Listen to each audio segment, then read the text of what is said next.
future belongs to English, basically. I think the majesty of I will speak in English, but that English is closer. We are much more comfortable talking in English than in our own mother tongue. Official Asia is becoming English. English is a very difficult language to been trying to revitalize our language. A high proportion of all internet transmissions are in English. Something like a quarter of the world's population speak English now.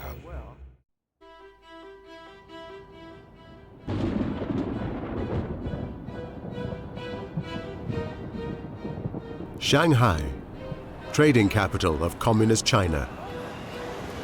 Even 10 years ago, the idea of the administrators of this great city encouraging its citizens to learn English would have been unlikely, to say the least. But at the start of the 21st century, the global spread of English seems unstoppable. In countries like China, where there are more people learning English than speak it in the United States. India, where millions shun Hindi to embrace the language which makes them feel more international. And in South Africa, where even school children realize that a knowledge of English is a passport to a better future.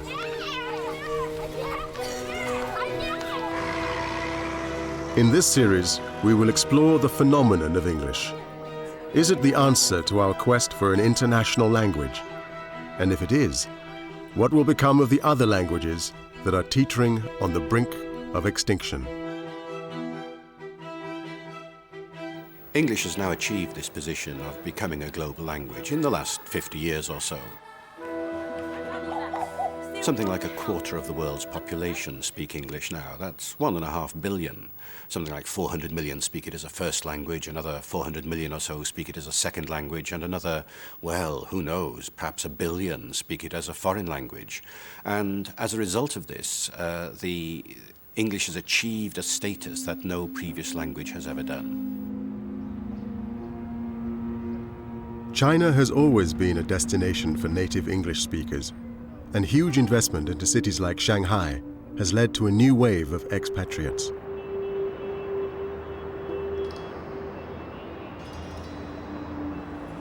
The development of the city's hotel industry, for example, has provided new opportunities for English speakers.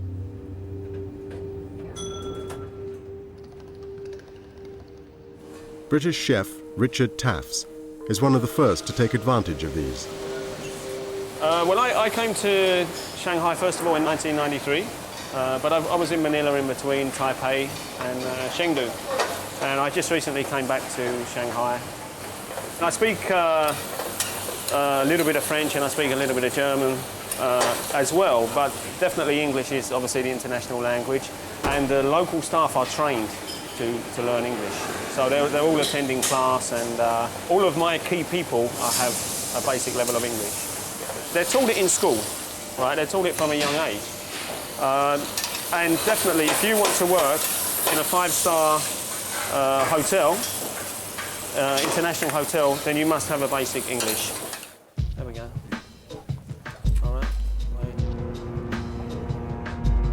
Hong Kong, a former British colony, is another traditional destination for those with English as a first language. English in Hong Kong is important and it's used widely, and the thing is that you don't actually really need to know the Cantonese or Mandarin to survive in Hong Kong. So English is probably the most widely used language in business anyway. If I make a call to anybody or make an inquiry on the phone, they might answer initially in Cantonese, but if I say hello, they switch straight to English.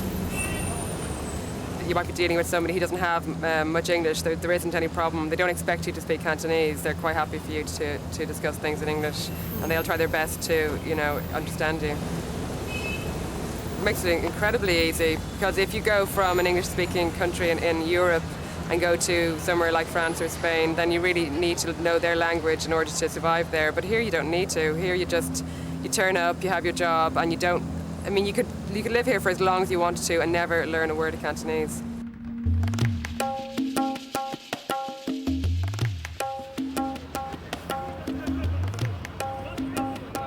The traditional native English-speaking traveller has been around for a long time. But now, those with English as a second language are also benefiting from its global spread. My name is Cletus Nadukoro. They call me NZ Cletus for short.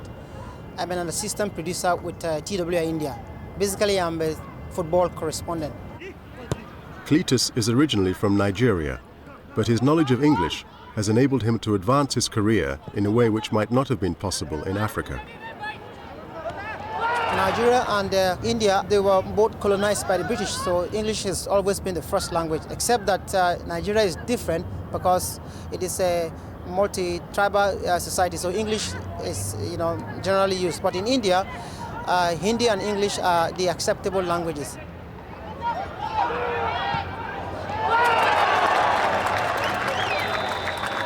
For me as a foreigner, I don't have any choice. I have to definitely adapt myself to the environment and get to chase whoever I have to chase. That's part of the profession.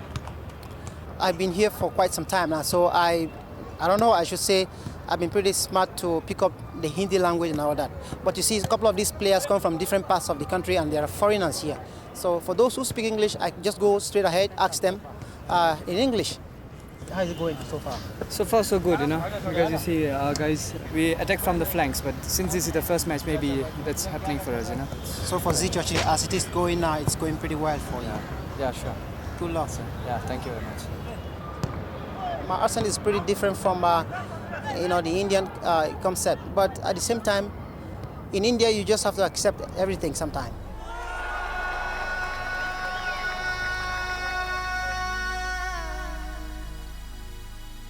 The value of speaking English as a means of joining the global economy is most keenly perceived in the world's poorer countries. In South Africa, with its 11 official languages, children are encouraged to learn the language which has become the nation's lingua franca and link to the outside world. Wow, that's a lovely song indeed. Dreams do come true is the name of the song. And remember, dreams do come true only if you work hard. Yes, you're still with me, Mamutsotleng Maloka. Now the time is 25 minutes before 11 o'clock. This is your favorite radio station, CBC Radio. I know I've been spoiling you with a lot of music, but now is their time, my favorite educational program. I know children are dying to hear this program, which is brought to you by the OSET, the Open Learning Systems Education Trust. Time for you to relax and enjoy the program.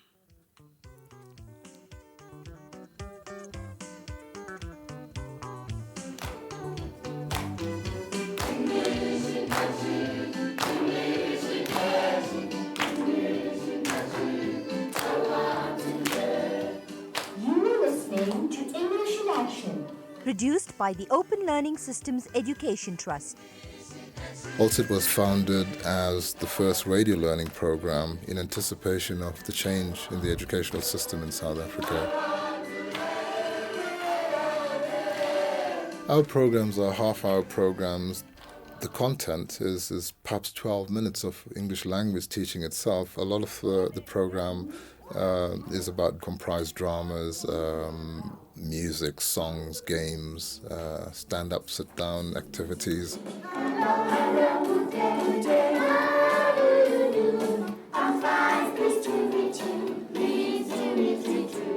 Music, I think, not just for South African children, but for children all over the world, is a great motivator. I think that it doesn't matter about your culture or your religion or your race. I think music stimulates all people and all children in particular. We found that music is a great way to engage children in what we call total physical engagement.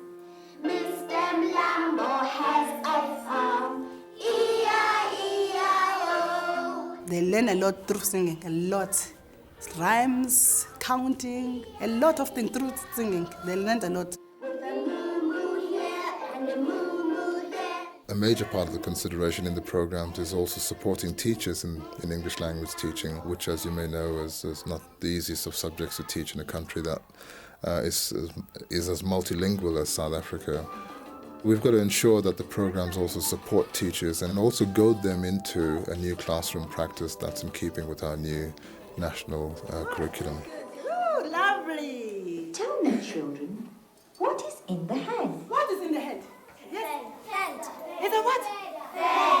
A feather. Good. Where is a feather? These children are so fluent in English, the little ones. They're so fluent.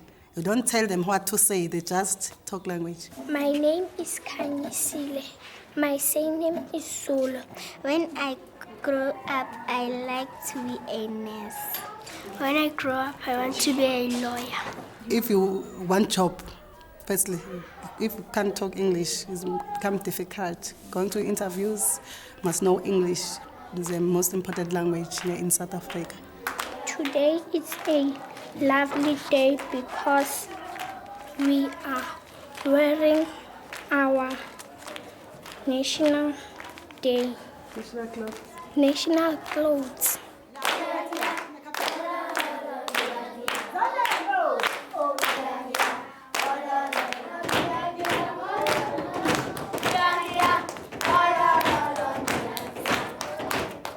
These children, and others like them, hold the key to South Africa's future prosperity. If they succeed in their quest to learn the world's language, it follows that South Africa has a better chance of prospering in the global economy.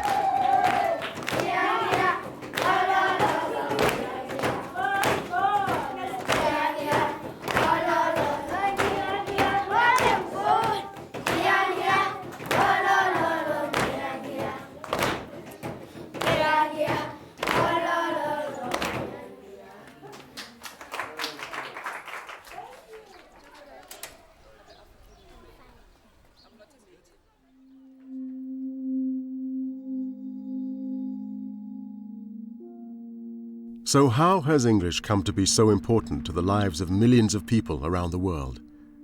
The answer lies in places like this, the Rhodes Memorial near Cape Town in South Africa. This relic of Britain's colonial past was built in celebration of the vast economic power and ambition of the British Empire.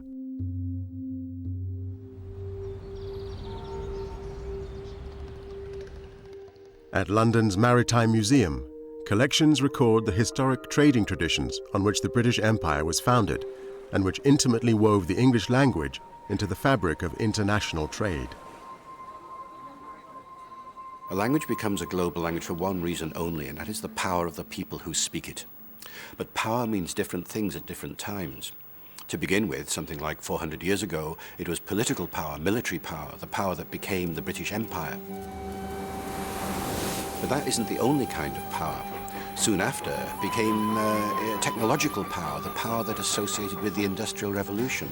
The fact of the matter is that during the Industrial Revolution, something like a half to two-thirds of the people who made that revolution possible worked through the medium of English. So anybody who wanted access to that technology had to learn English in order to do it. At the beginning of the 19th century, Britain was the world's most productive nation. At the end of the 19th century, it was America. Both English-speaking nations meant that the economic powerhouse of the world became associated with the English language. Money talks, and the language in which it was talking was, well, chiefly the dollar, and to some extent the pound. The economic supremacy of English in international trade has led to its domination of the world's financial markets and created an insatiable demand for financial news in English. Stand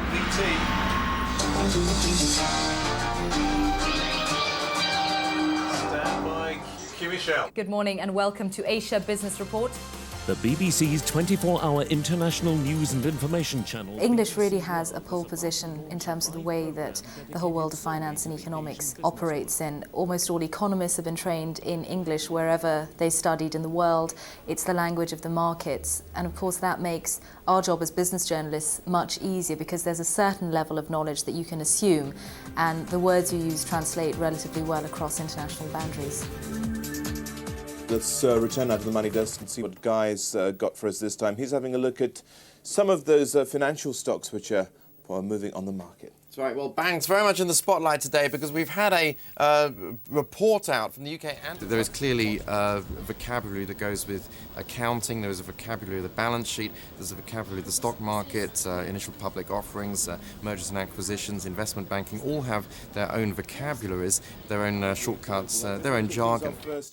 I think there are two types of jargon. There's the type that's really become much more mainstream and that's evolved out of the language of business into the mainstream. Terms like bull and bear market, one hears all the time, far beyond the trading floor.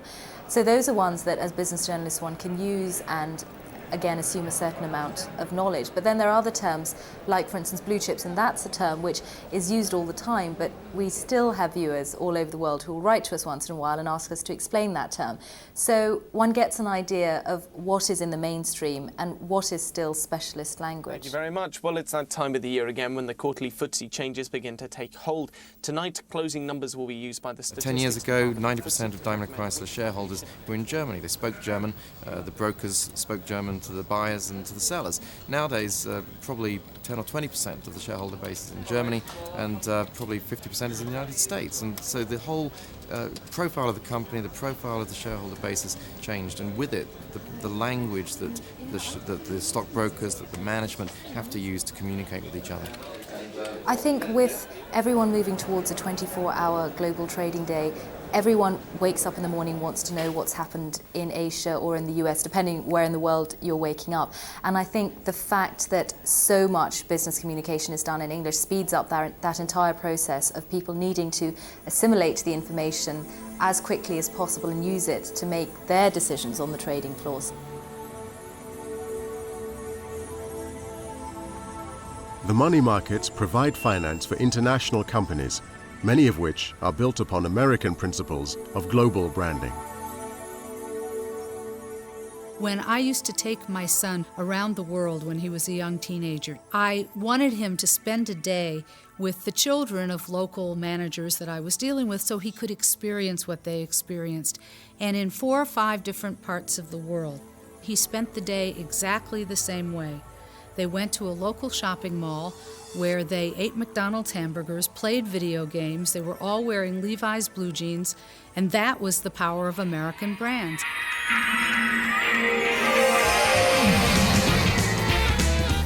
Perhaps the most famous of these global brands is Coca Cola.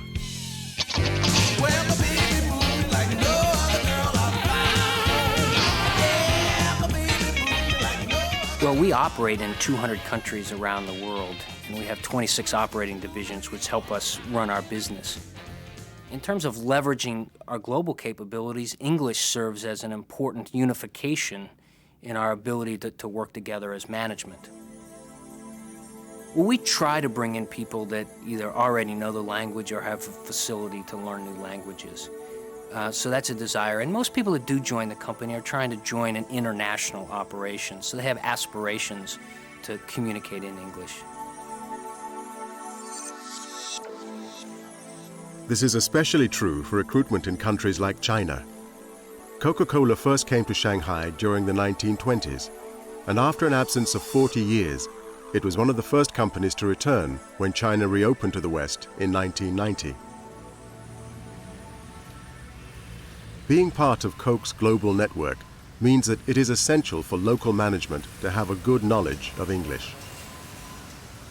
China is now the 6th largest market in the worldwide Coca-Cola system, and it's the 2nd largest market in Asia for our company.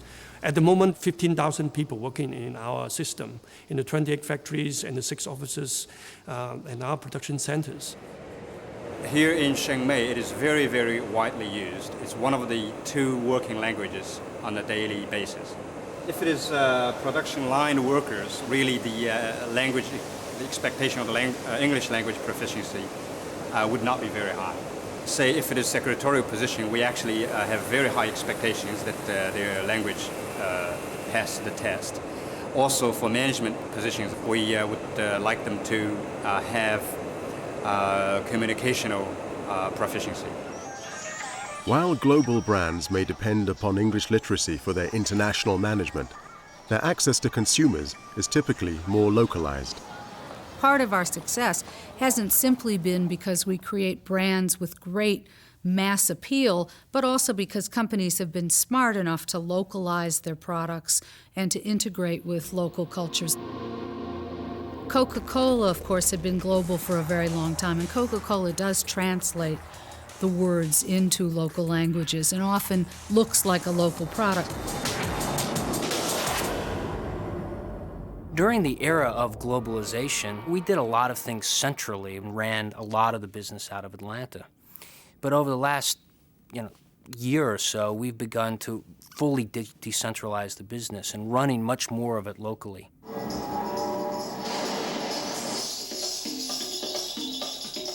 We currently advertise the brand in 80 different languages around the world. So what we try to do as the brand stewards is try to help talk to people about that heritage, that identity. And it's their job then to translate that locally. The notion of refreshment and entertainment and connectivity tend to be universal values. So it's not difficult to get people to understand that.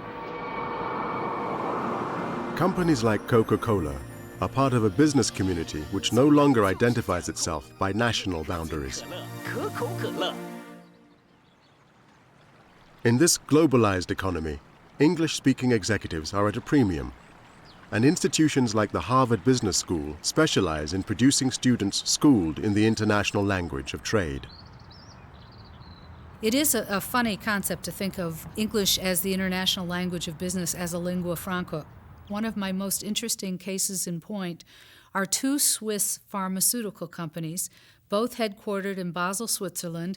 It was Sandoz and Ciba-Geigy. When they merged to form Novartis, they are still headquartered in Basel, Switzerland, and they were both Swiss companies, but they immediately made English their corporate language. And that was part of their globalization thrust. We were brokering a deal between the Germans and the Croatians. It was a financial institution insurance joint venture. And while our client, the Croatian client, actually knew German, and the Germans obviously knew German, we still did everything in English because we as investment bankers were all speaking English, so that everything, including the negotiations, were conducted in English, despite the fact that the two senior parties, from the client perspective, knew German better than they did English. Even if you're not with an American firm and you're completely outside of the situation, the ways the people relate to each other. There's the Thais need to speak to the Indonesians, the Singaporeans need to speak to the Australians, and the Chinese need to speak to the Japanese. And before there was a lot more of, let's say, Chinese learning Japanese.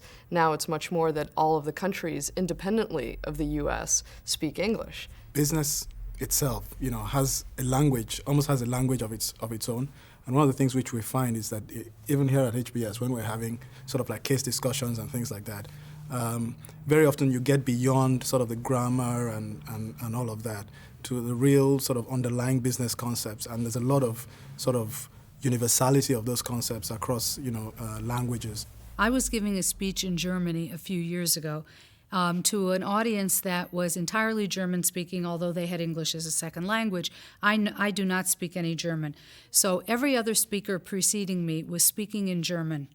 And I listened to them, but I listened to them, their German, without understanding it. And I would hear them go da-da-da-da-da, re-engineering, da-da-da-da-da, market focus.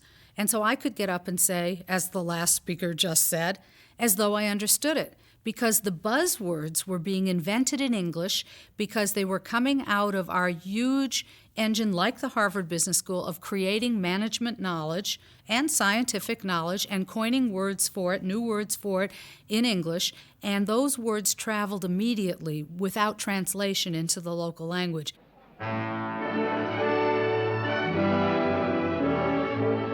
In the post-war period, the need for this type of common terminology increased with the growth of international air travel, which allowed people to conduct business face-to-face, having traveled vast distances.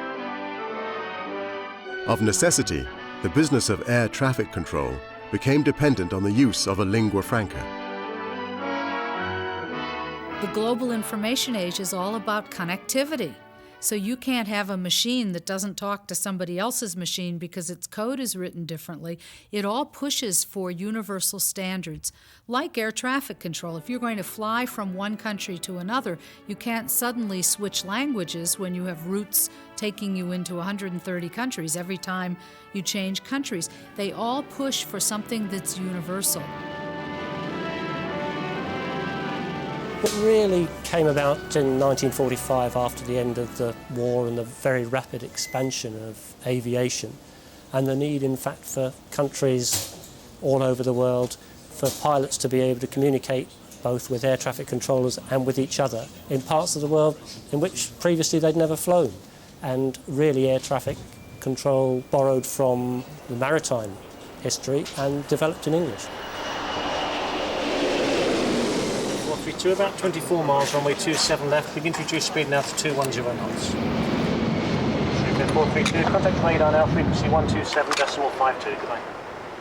It's a very technical and standardised English. The phraseology is laid down in the textbooks. It's learnt by air traffic controllers and learnt by pilots.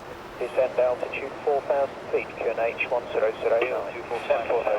And often you'll find that people who can speak perfectly good aviation English could not order a beer in a pub. Mr. Turn there, sir. Could you give me 190 knots, please? Maintain 190 knots, just for a short while. Descend to altitude 3,000 feet. A lot of work has gone on over the years to pare it down, to cut out ambiguity, to try and avoid words that, while still English, could sound different when spoken by people with different accents. And a lot of the casual verbs and a lot of the courtesies have been dropped over the years.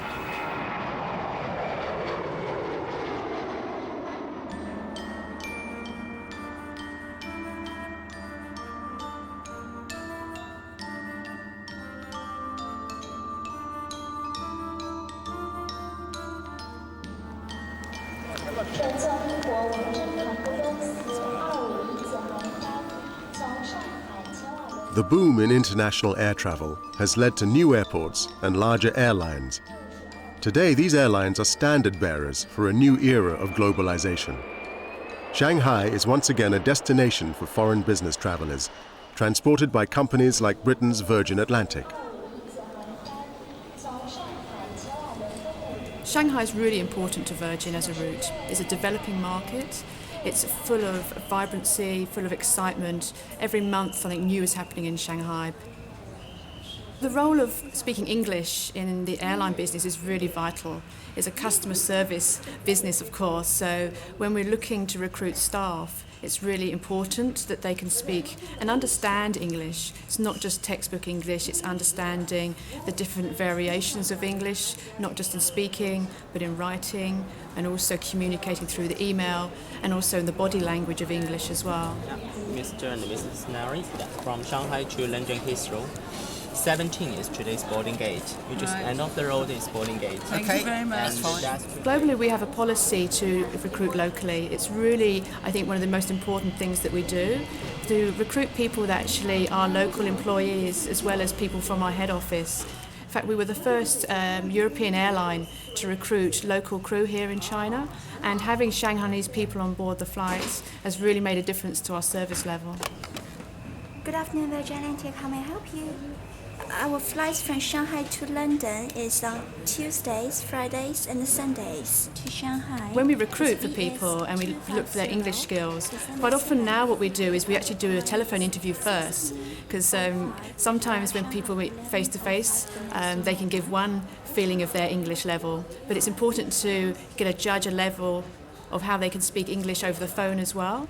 Yes, we have flight on that day and it's seat available. Can they show empathy, for example? Can they demonstrate how to describe how to do something? How can they express themselves in English well? Okay, may I know your telephone number in Shanghai, please? Just pick up your ticket 4 days before departure. Okay, thank you for calling. It seems remarkable in a city which only 20 years ago was closed to Westerners that there's such an acceptance of the usefulness of English in the workplace. We we have the passengers from all different kind of countries. However, most commonly people may speak English because English is the most common spoken language. So I must speak to our passengers when I face to face with them, and also when I should use the company email and write something to them, then I should use English.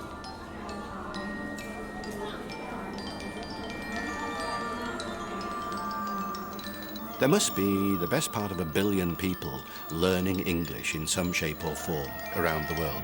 And because the population growth of those countries where English is being learned as a second or foreign language is 3 times the rate on average as the population growth of places where English is a mother tongue, Britain, America, Australia, and so on, increasingly over the next couple of generations, we're going to see that differential grow and mother tongue speakers become much less significant in the order of global English speech. Foreigners, in other words, are going to be the center of gravity of the language, and that's a big contrast with what's happened in the past.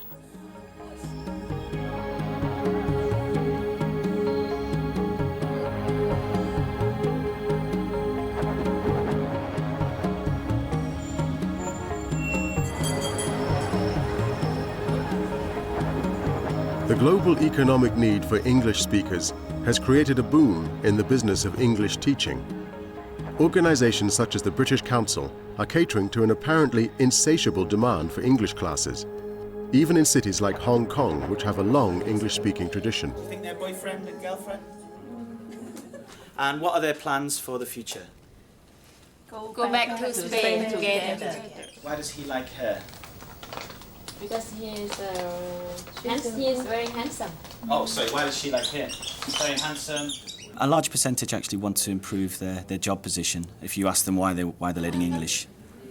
They're very easy to teach. They're not as responsive as, say, Europeans. So often you have to work a lot harder to get the students doing sort of interactive things in the classroom. Often they just want to sit there by themselves and do a little exercise, do some writing. So to actually encourage them to get up and speak to other students is more difficult. I like to go another country and live there, and I can use English language to speak with other people. English is national language, international language, so I study English. I want to earn much money. The government here are actually pushing English at the moment. They're actually giving money back to students who are taking English courses, so they're actually pushing English more because they want to promote Hong Kong as an international city, and the level of English here is actually not up to standard. It's not comparable, say, with Singapore. So it's actually a push for English rather than a push towards Chinese. Green team, what's yours? Monday, Tuesday, Wednesday, Thursday, Friday, Saturday, Sunday. Very good! And the yellow team? Monday, Tuesday, Wednesday, Thursday, Friday, Saturday.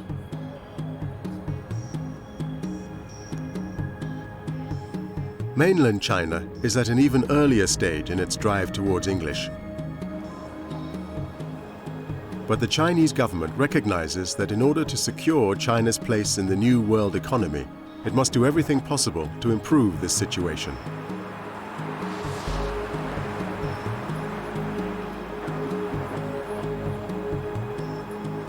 I think more and more people in China see English as a very important means for personal development, and companies are insisting on very high levels of English from their employees as well. Even non-British or non-English speaking companies do all their communication in English. So you have Dutch and German companies using English in the work environment.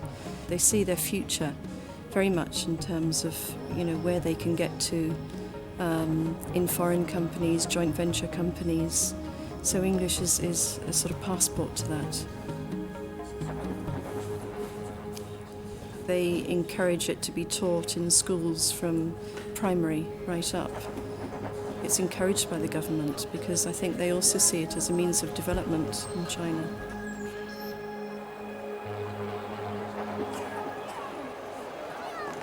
Chinese children are now learning English from the age of 7, and in larger cities, even from kindergarten. we can expect that the ratio of English-speaking people in the population will be greatly increased in the future. In places like the Changzhong Middle School, the government's plan is well advanced. These students will be amongst the first Chinese to have undergone a formal English language training while still at school.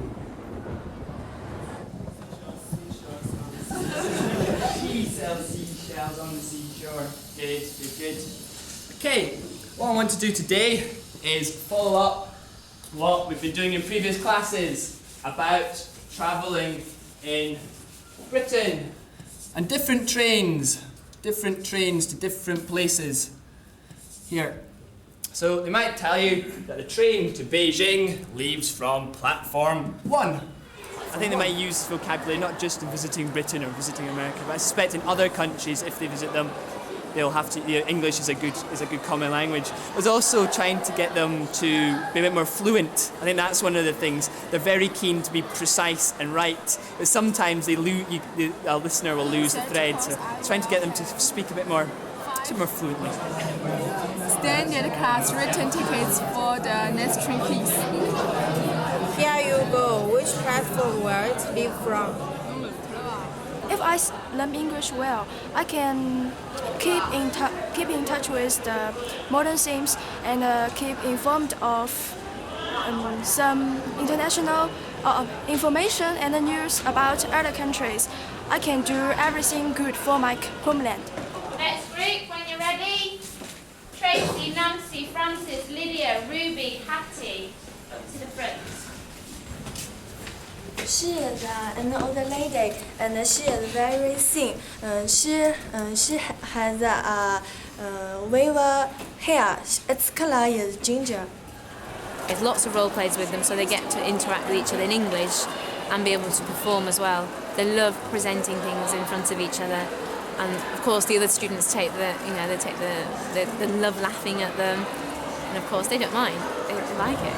They like being able to enjoy themselves rather than just sitting in a classroom and not really speaking much. The government-sponsored drive towards English in China is an explicit recognition of its economic importance in a global marketplace.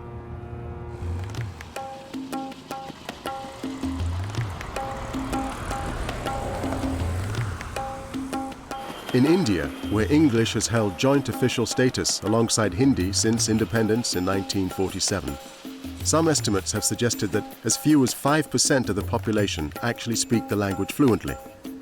However, for the upwardly mobile, English remains an aspirational language and a route to economic betterment that has given rise to countless private language schools.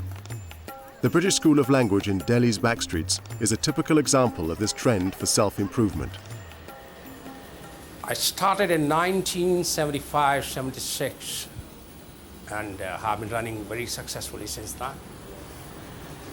I get people from all walks of life, like students folk, housewives, the job seekers, the graduates, businessmen, professionals, and then people who want to go abroad. Right, so today we would be starting with present tense. The first action is continuous action. Now what do you understand by continuous action? A thing that is going on. Can you give me an example? I'm going to the market. I am going to the market. So with I, which helping verb comes? Am. Now go is the main verb. So with go, we'll put ing. I am going to the market. Now with ismr, which form of the verb is used? First form of the verb. Which first form of the verb? Ing. The first language was Hindi, since I am brought up in Delhi only. So, and the mode of communication at my residence is, at my home is Hindi. So because I have to start my career, I have to make my bread and butter. So I have to choose a language through which I can communicate with other people. All the computer language and all the computer books written in English only. That's why I want to learn English.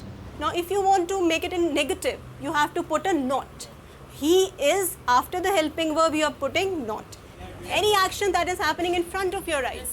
The teacher teaching us. Yeah, the teacher is teaching us. We are studying. The future belongs to English, basically, not the local language, the local dialect.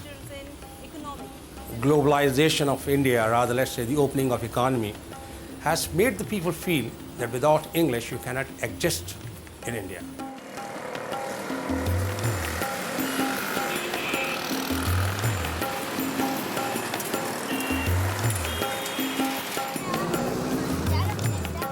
But for those further up the economic scale, like the 100,000 software engineers produced by India every year, just speaking English is not enough, especially if they want to work abroad.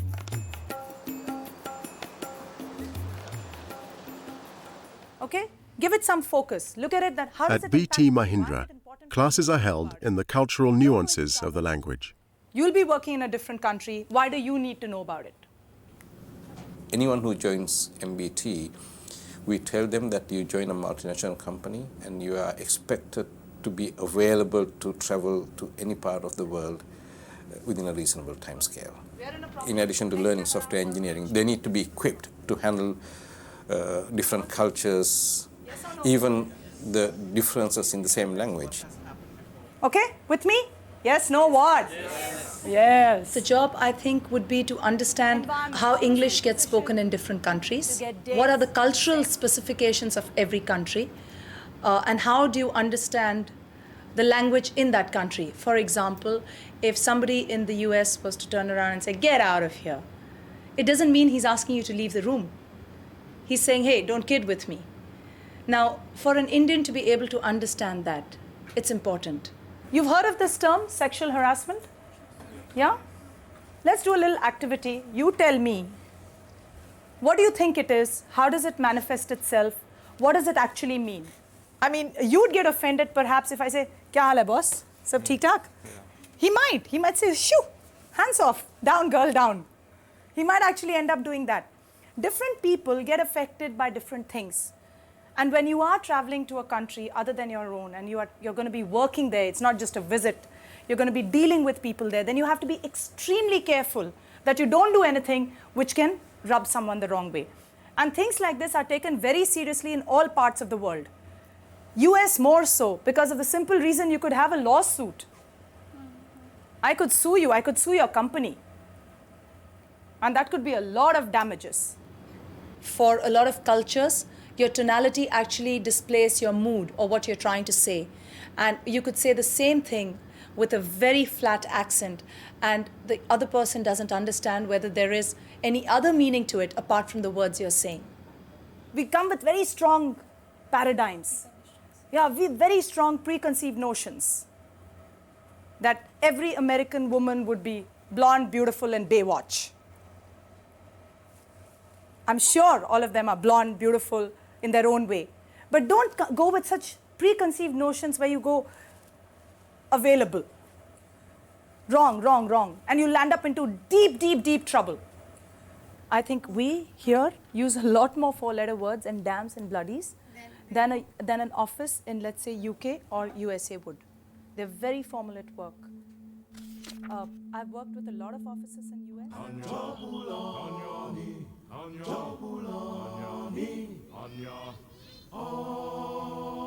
The economic motivation to learn English can take many forms. In South Africa, soccer is a national obsession, but it is also a global industry. And at clubs like FC Fortune, boys dream of playing for the big British teams. Fluency in English is yet another step towards achieving that dream. Mark Harrison is head of development at FC Fortune. He knows how important the language is in the sports world. We're a new club, if you like, in Cape Town. The club's probably 18 months old. We're trying to give the opportunity to all the kids in Cape Town, especially the township kids, who are very underprivileged, if you like. We try to give them the opportunity to have that dream to play soccer at a high level, at senior level, whether it be in South Africa or whether it be elsewhere in the world. Across the goal mouth, in the back of the net. Across the goal mouth, in the back of the net. Without any doubt in my mind, there is definitely talent here which can go and play at senior level somewhere. Think about it. Talk to one another. Now you've got to communicate. Come on. Think about it. Walk through me. Look for the player, On his stomach. I mean, Man United, Liverpool, I mean, they're worshipped over here, and the kids dream of playing in the Premiership in the UK. Probably to play for Manchester United one day.